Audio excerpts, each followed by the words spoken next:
Hi అండి, అందరికీ నమస్కారం. ఏం పొట్లకాయలు పట్టుకొని కూర్చున్నానని చూస్తున్నారా? ఏం లేదండి, ఈరోజు పొట్లకాయతో ఒక వెరైటీ అనే కాదులే, చాలా టేస్టీగా ఉండే రెసిపీని ఎలా తయారు చేస్తున్నానండి. అది మీకు కూడా చూపించాలనుకుంటున్నాను. పొట్లకాయ వల్ల చాలా హెల్త్ బెనిఫిట్స్ ఉంటాయి కాబట్టి చాలా చాలా టేస్టీగా చేసుకొని తింటే చాలా బాగుండిద్దండి. పొట్లకాయ చాలామంది ఇష్టపడరు. ఈ విధంగా ఒకసారి ట్రై చేయండి, చాలామందికి నచ్చుతుంది. ముందుగా పొట్లకాయలన్నిటిని పైన వైట్గా ఉండిద్ది కదండి, ఆ వైట్ దాన్ని మొత్తాన్ని ఒక స్పూన్ తీసుకొని శుభ్రంగా తీసేసుకోవాలి. అన్ని పొట్లకాయలకి క్లీన్గా అసలు వైట్ అనే పార్ట్ కనిపించకుండా తీసేసుకోవాలండి. అన్ని పొట్లకాయలకి ఆ విధంగా నేను చూపిస్తున్నాను కదండి వీడియోలో, ఆ విధంగా తీసేసుకోవాలి. అలా తీసేసుకున్నాక ఏంటా మాట్లాడుతున్నానని చూస్తున్నారా? మా అమ్మకి పాపం వీడియో తీయటం రాదండి, ఫస్ట్ టైం. ఇక్కడ మా హస్బెండ్ లేక ఫస్ట్ టైం వీడియో తీస్తుంది. అమ్మా ఏం పర్లేదు తీ, నేను చెప్తాలే అని చెప్తున్నానండి. అయినా చాలా బాగా తీసింది. కొంచెం కొంచెం మిస్టేక్స్ పోయినాయి, పర్లేదు అమ్మ కదా ఎంతైనా. అదిగోండి అలా మొత్తం పొట్లకాయల్ని అలా స్పూన్తో తీసేసి క్లీన్ చేసుకున్నాను. క్లీన్ చేసుకున్న తర్వాత అటు తోడం ఇటు తోడం తీసేసుకొని దీన్ని పెద్ద పెద్ద ముక్కలుగా కట్ చేసుకోవాలండి. చిన్న చిన్న ముక్కలు కాదు, పెద్ద పెద్ద ముక్కలుగా కట్ చేసుకోవాలి. పెద్ద పెద్ద ముక్కలుగా కట్ చేసుకొని దాన్ని మిడిల్కి కట్ చేసి దాంట్లో ఉన్న ఇత్తనాల పార్ట్ అనేది తీసేసుకోవాలి. అసలు ఇత్తనాల పార్ట్ అనేది ఉండకూడదు అన్ని పొట్లకాయల్లో. తీసేసుకొని వాటిని వాటర్లో వేసేసుకోండి. అన్నీ అట్లానే తీసేసుకొని వాటర్లో వేసేసుకోండి. చాలా ఈజీగా ఉండిద్ది, ఒకసారి ట్రై చేసుకోండి. ఎంతైనా కానీ మనం చేసే వంటని ఎంత ఇష్టంగా చేస్తే అంత బాగా వచ్చిద్దండి. ఈరోజు నేను పొట్లకాయ ఫ్రై చేయటం ఫస్ట్ టైం అయినా కానీ ఎంత టేస్టీగా వచ్చిందో మా హస్బెండ్ మెచ్చుకుంటే నాకు ఇంకా ఆ లెవెలే వేరండి. అస్సలకి మా బావ మెచ్చుకుంటే అబ్బా ఇంకా ఆకాశంలోకి ఎగురుతున్నట్టే ఉండిద్ది. చాలా బాగా కుదిరింది. ఇష్టంతో చేశానండి పొట్లకాయ ఫ్రై. నాకు బేసిక్గా అందరూ కాదు, నాకే ఈ పొట్లకాయ ఫ్రై అనేది నచ్చేది కాదు. ఈరోజు మాత్రం ఒక ముద్ద ఎక్కువే తిన్నానండి నేను, రోజుటి మీద అన్నము. అంత టేస్టీగా అంత బాగా కుదిరింది. దీంట్లో వేసే ప్రతి ఒక్క ఇంగ్రీడియంట్ అనేది మన హెల్త్కి చాలా ఉపయోగపడిద్దండి. అదిగోండి అట్లా అన్ని పొట్లకాయల్ని అలా తీసేసుకొని వాటర్లో వేసుకొని క్లీన్ చేసుకోవాలి చూపిస్తున్న విధంగా. ఇవి నాటు పొట్లకాయలండి. నాటు పొట్లకాయలు అయ్యేసరికి ఇంకా టేస్ట్ బాగా వచ్చింది. నాటు పొట్లకాయలు అంటే ఏం లేదు, చిన్న పొట్లకాయలండి. పెద్ద పొట్లకాయలు కాకుండా చిన్న పొట్లకాయలు నాటు పొట్లకాయలు అంటారు. ఆ విధంగా అన్నిటిని మిడిల్లో కట్ చేసేసి తీసేసుకున్నాను.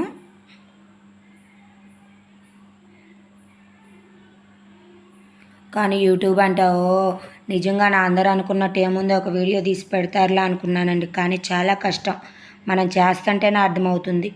వీడియో తీసేవాళ్ళు లేక ఎట్లా తీసుకోవాలి, క్లారిటీ అది ఇది అని చాలా ఉంటాయండి.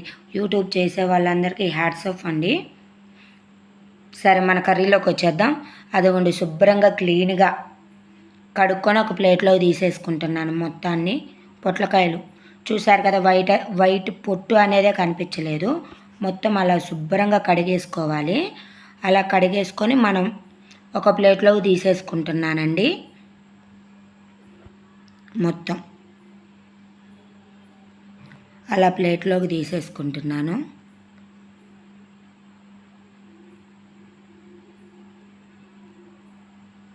మీలో ఎంతమందికి పొట్లకాయ ఫ్రై అంటే ఇష్టం ఉండదండి? నాకు కామెంట్లో చెప్పండి ఖచ్చితంగా. కొంచెం నా ఛానల్ని కూడా చూస్తూ ఉండండి. కొంచెం మంచి మంచి వంటలు సింపుల్గా చేసే చూపిస్తూ ఉంటానండి, చూడండి. ఇప్పుడు ఏం చేశానంటే ఒక స్టవ్ వెలిగించి దానిపైన ఒక కళాయి పెట్టుకొని దాంట్లో కొన్ని వాటర్, కొంచెం మగ్గటానికి సరిపడా వాటర్ పోసుకొని దాంట్లో కొంచెం ఉప్పు సాల్ట్, ముక్క అనేది మరీ చప్పగా లేకుండా అండి, కొంచెం సాల్ట్ పసుపు వేసుకొని మనం క్లీన్గా చేసి పెట్టుకున్నాం కదా పొట్లకాయ ముక్కలు, వాటిని ఆ కళాయిలోకి యాడ్ చేసుకోవాలండి. ఇప్పుడు మనం కళాయిలోకి యాడ్ చేసుకున్న తర్వాత నేనేంటంటే ఇక్కడ ఒక మిస్టేక్ చేశానండి. ఇదేంటి, ఈ కళాయి చిన్నది సరిపోతేలా అన్నట్టు వేసానండి. కానీ చాలా పైకి వచ్చింది. చాలా పైకి వస్తే నేనేమనుకున్నాను, అమ్మ సరిపోదేమో అని మా అమ్మతో చెప్తా ఉన్నాను. లేదు మగ్గే లోపలికి వెళ్ళిపోద్ది, సరిపోద్ది అని చెప్పింది. ఇంకప్పుడు సరే చూద్దామని కొంచెం మగ్గిందాకా చూస్తా కూర్చున్నానండి. అదిగోండి అట్లా వేసేసి ముక్కలను చూసారు కదా ఎట్లా కింద పడిపోతున్నాయో. ఏమనుకోకండి అట్లా కింద పడిపోతున్నాయి అని. అట్లా ఉప్పు పసుపు వేసేసి తిప్పేసుకొని మూత పెట్టేసుకోవాలండి మనం మొత్తం.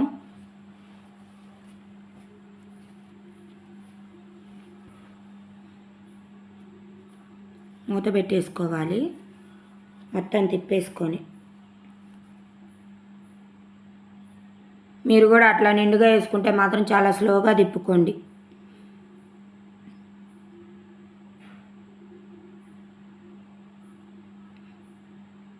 లేకపోతే నాలా ఉండిద్ది.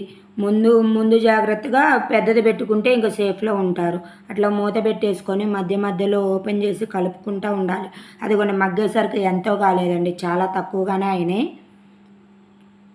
చూసారు కదా వాటర్లో ఎంత బాగా మగ్గుతున్నాయో. అట్లా మధ్యలో మూత పెట్టేసుకొని అట్లా ఓపెన్ చేసుకొని అవి ఒక 50% మగ్గేదాకా మనం చూసుకోవాలి. చూపిస్తాను చూడండి. ముక్క అదిగోండి మనం కట్ అయితే చాలు. అది కూడా మీకు చూపిస్తాను వీడియోలో చూడండి.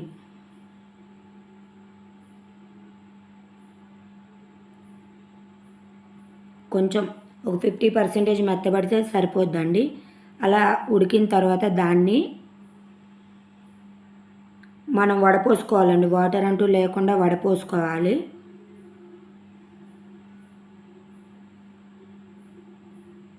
వడపోసుకొని పక్కన పెట్టేసుకోవాలండి.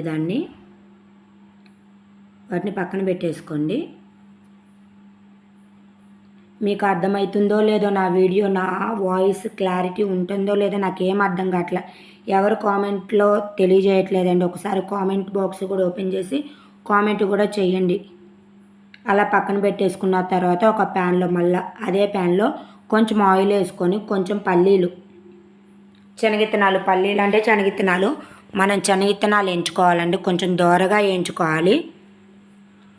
ఇది మీడియం ఫ్లేమ్లోనే చేసుకోండి. మరి నల్లగా మాడితే మాత్రం చెండాలంగా ఉండిద్ది. మాడు వాసన వస్తా కర్రీ అస్సలు మాడకూడదండి. అలా కొంచెం వేయించుకోండి. మధ్యలో తిప్పుకుంటా వేయించుకుంటూ ఉండాలి అడుగంటకుండా. అలా వేయించుకున్న తర్వాత ఈ పల్లీలు అనేవి వేగిన తర్వాత వాటిలోకి మనం పచ్చెనగపప్పు కూడా యాడ్ చేసుకోవాలండి.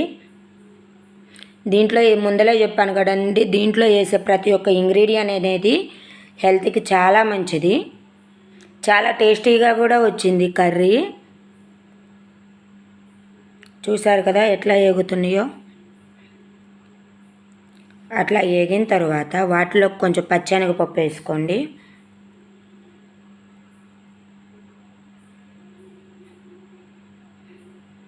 ఇవి కొలతలేం అవసరం లేదండి. ఊరక మనకు ఉజ్జాయింపుగా వేస్తే ఫ్లేవర్ అనేది బాగుండిద్ది కాబట్టి కొన్ని మీకు చెప్పాలంటే 3 టేబుల్ స్పూన్ల శనగిత్తనాలు, 2 టేబుల్ స్పూన్ల పచ్చెనగపప్పు, అవి కూడా వేగిన తర్వాత పచ్చెనగపప్పు కూడా వేగిన తర్వాత వాటిలోకి కొంచెం జీలకర్ర, ఒక 1/2 స్పూన్ అనేది జీలకర్ర తీసుకోవాలి. ఒక 1/2 స్పూన్ ఆవాలు తీసుకోవాలండి. ఆవాలు తీసేసుకొని తిప్పుకోవాలి. తీసేసుకోవటం కాదు, వేసుకున్నాక తిప్పుకోవాలి. అలా తిప్పుకున్న తర్వాత ధనియాలు కూడా యాడ్ చేసుకోవాలండి. కొంచెం ధనియాలు ఎక్కువే వేసుకోండి, ఫ్లేవర్ బాగుండిద్ది. నేనైతే ఒక శనగిత్తనాలు ఎన్నైతే యాడ్ చేశానో ధనియాలు కూడా అన్నీ యాడ్ చేస్తున్నాను. 3 టేబుల్ స్పూన్లు నేను నా చేతులతో వేసాను, మీకు కొలతల ప్రకారం చెప్తున్నా. 3 టేబుల్ స్పూన్ల ధనియాలు వేసుకొని వాటిని ఏగేదాకా తిప్పుకోవాలండి. బాగా ఏగేదాకా తిప్పుకోవాలి మంచిగా. బ్రౌన్ కలర్కి, అంటే మరీ బ్రౌన్ కలర్ కాదు, కొంచెం ఏగితే మనకు అర్థమైద్దండి వాటిని. అలా ఏగిన తర్వాత అందులోకి కొంచెం నువ్వులు కూడా యాడ్ చేసుకోవాలి. ఈ పొట్లకాయ కారంలో నువ్వుల టేస్ట్ చాలా బాగుండిద్ది. ఖచ్చితంగా యాడ్ చేసుకోండి. లేకపోతే ఇంకా చేసేదేం లేదు. అవి వేస్తే ఎక్కువ టేస్ట్ వచ్చిద్ది, అవి వేయకపోయినా కానీ పర్లేదు, బాగానే ఉండిద్ది. నువ్వులు ఒక 3 టేబుల్ స్పూన్లు వేసుకొని వాటిని కూడా దోరగా వేయించుకోవాలండి. నువ్వులు ఒక 5 నిమిషాలు కూడా పట్టదండి ఆగటానికి. చాలా తొందరగా చిటపట్లాడతాయి కదా, చాలా తొందరగా అయిపోద్ది. అలా వేయించుకున్న తర్వాత నేను ముందలే ఏం చేశానంటే ఉల్లిపాయలు కట్ చేసి పెట్టుకున్నాను చిన్న చిన్న ముక్కలుగా. ఒక పెద్ద సైజు ఉల్లిపాయ అయితే సరిపోద్దండి. ఒక పెద్ద సైజు ఉల్లిపాయని కట్ చేసి పెట్టుకున్నాను. వాటిని కూడా ఆ కళాయిలోకి యాడ్ చేసుకొని వేయించుకోవాలండి. చూస్తున్నారు కదా, ఆ విధంగా చేసుకోండి. ఇవి వేగిన తర్వాత ఆనియన్స్ కట్ చేసి పెట్టుకున్నానుగా, అవి కూడా యాడ్ చేసుకుంటున్నాను కళాయిలోకి.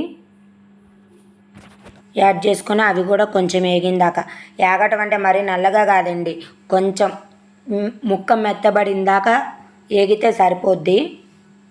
మరీ వేగిందంటే ఫ్లేవర్ మిస్ అయిద్దండి. అట్లా అయితే కొంచెం మెత్తబడిందాక వేయించుకోవాలి.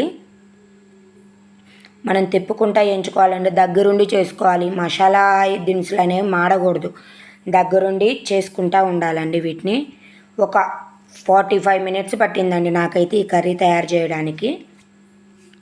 చాలా తొందరగానే అయిపోయింది. ఈరోజు మాత్రం నాకు చాలా హ్యాపీగా ఉంది. అందరు చాలా తృప్తిగా భోజనం చేశారండి ఈ కర్రీతో. అదిగోండి అట్లా ఏగితే ముక్క మెత్తబడితే సరిపోద్ది. స్టవ్ ఆఫ్ చేసుకోవాలి. ఇంకా స్టవ్ ఆఫ్ చేసుకొని కొంచెంసేపు చల్లారిన తర్వాత వాటిని మిక్సీ జార్లోకి తీసేసుకుంటున్నాను. మిక్సీ జార్లో కరివేపాకు ఉంది, అందుకని దాన్ని పక్కకు తీసాను. మళ్ళీ ఏదో తీసాను అనుకోమాకండి. వాటిని మిక్సీ జార్లోకి తీసుకొని వాటిల్లో ఒక చిన్నులపాయ ఉండేది కదండి, మొత్తం చిన్నులపాయ మొత్తం వేసేయాలి. రెబ్బలుగా తీసుకొని చిన్నులపాయ వేసుకోవాలి. రుచికి సరిపడ ఉప్పు వేసుకోవాలండి. రుచికి సరిపడ సాల్ట్ కూడా వేసేసుకోవాలి. వేసేసుకొని మిక్సీ మూత పెట్టేసుకొని మనం వాటిని మెత్తగా గ్రైండ్ చేసుకోవాలండి. పేస్ట్ లాగా గ్రైండ్ చేసుకోవాలి. కొంచెం వాటర్ అయినా యాడ్ చేసుకోవచ్చు. అలా పేస్ట్ లాగా యాడ్ చేసుకున్న తర్వాత మనకు రుచికి సరిపడా సాల్ట్ కూడా రుచికి సరిపడా కారం కూడా యాడ్ చేసుకోవాలండి. కారం కొంచెం స్పైసీగా ఉంటేనే బాగుండిద్ది. నేనైతే 3 స్పూన్లు కారం వేసుకున్నాను. మాదంత కారం ఏమి ఉండదు కాబట్టి 3 స్పూన్లు యాడ్ చేసుకున్నాను. మీరు తినేదాన్ని బట్టి మీరు చేసుకోండి. దాన్ని కూడా మిక్సీ పట్టుకొని మనం ఇందాక ఉడకబెట్టి పెట్టుకున్నాం కదండి, వాటిని ఈ మిక్సీ పేస్ట్ని ఒక ప్లేట్లోకి వేసేసుకొని ఇప్పుడు దాంట్లోకి ఆ పొట్లకాయ మగ్గించి పెట్టుకున్నాగా వాటిలోకి స్టఫ్ చేసుకోవాలి. దీన్ని చూడండి, నేను చూపించిన విధంగా స్టఫ్ చేసుకోండి. ఇక్కడ మా అమ్మ పాపం వీడియో హారిజంటల్గా తీయాల్సింది పోయి వర్టికల్గా తీసింది, అయినా పర్లేదండి, అర్థమవుతుంది. అలా స్టఫ్ చేసుకోండి అన్నిటికీ, పొట్లకాయలు మొత్తానికి. ఆ విధంగా ఇంత బాగా వచ్చిందని అస్సలు ఊహించలేదు. చాలా బాగా వచ్చింది.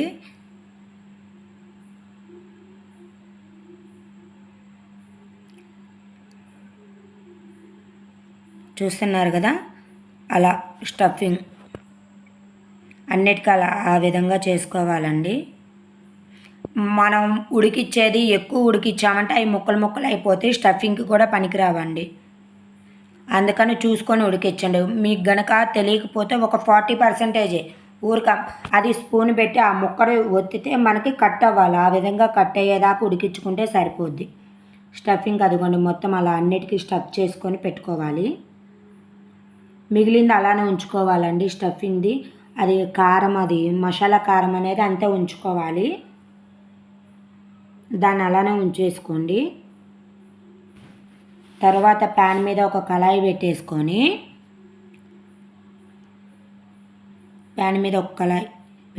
దాంట్లో ఆయిల్ కనీసం ఒక 4 స్పూన్లు పట్టిద్దండి. 4 స్పూన్లు ఆయిల్ వేసేసుకొని అందులో మనం బేసిక్గా ఏంటంటే ఇప్పుడు కరివేపాకు వేసుకోవాలి. నేను కరివేపాకు మర్చిపోయాను కాబట్టి స్టఫ్ వేసిన తర్వాత కరివేపాకు వేసుకున్నా. పర్లేదు, కరివేపాకు ఎప్పుడైనా వేసుకోవచ్చు. కరివేపాకు వెంటనే మగ్గిద్ది కాబట్టి స్టఫ్ చేసిన పొట్లకాయ ముక్కలన్నిటిని ఆయిల్లో వేసేస్తున్నాను.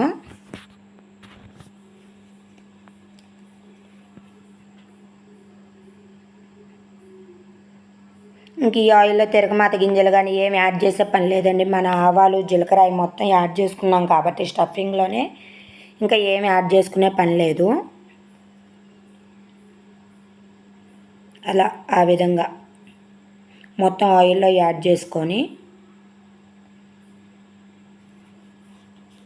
ఒకసారి తిప్పేసుకోవాలి గెంట పెట్టి.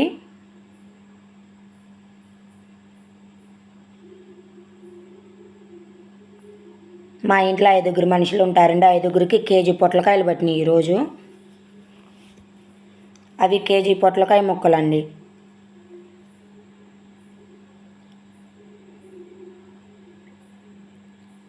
అలా వేసుకున్నాక ఒకసారి తిప్పేసుకోండి గెంటెతో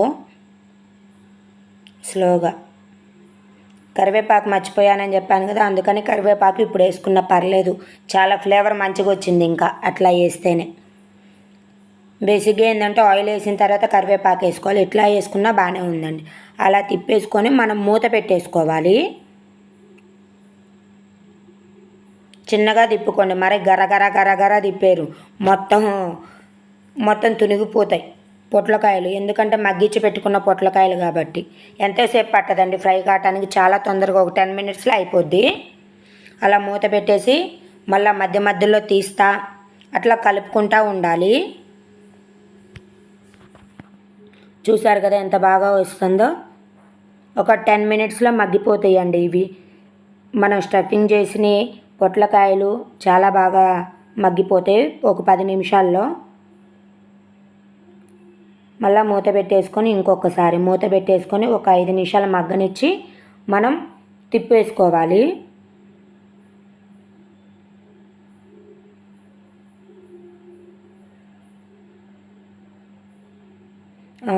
ఇప్పుడు మూత తీసిన తర్వాత అలా మగ్గిన తర్వాత మనం ఇందాక కొంచెం మిగిలింది కదండి స్టఫింగ్ది మసాలా కారం, అది ఆ మసాలా కారాన్ని దాంట్లో యాడ్ చేసుకుంటున్నాను.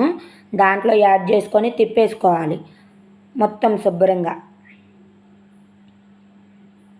చూసారు కదా ఎంత బాగా ఉందో, చూడటానికే కాదు తినటానికి కూడా చాలా బాగుంది. అలా తిప్పేసుకున్న తర్వాత మళ్ళీ మూత పెట్టి ఒక 2 నిమిషాలు మగ్గిస్తే సరిపోద్దండి. ఒక 2 నిమిషాలు.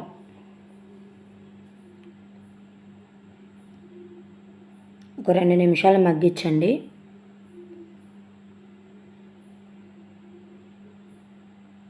ఏందో అట్లా కొడుతుంది స్పూన్ అనుకునేరు, దాంట్లో ఉన్న మసాలా కారం దాంట్లో పడాలని టబా టబా బాతున్నా. అదిగోండి మూత తీసి చూసారు కదా రెడీ అయిపోయింది మనకి పొట్లకాయ మసాలా కారం ఆల్మోస్ట్ రెడీ అయిపోయింది. చూసారు కదా ఎంత బాగా వచ్చిందో, చూస్తుంటేనే నోరు ఊరిపోతుంది కదా. మీకు కూడా ఖచ్చితంగా తయారు చేసుకోండి, చాలా బాగా ఉండేది. అదిగోండి చాలా బాగా వచ్చింది. దాన్ని ఇప్పుడు ఒక గిన్నెలోకి మనం తీసేసుకుందాం. అయిపోయింది ఇంక పొట్లకాయ మసాలా కారం అనేది రెడీ అయిపోయింది.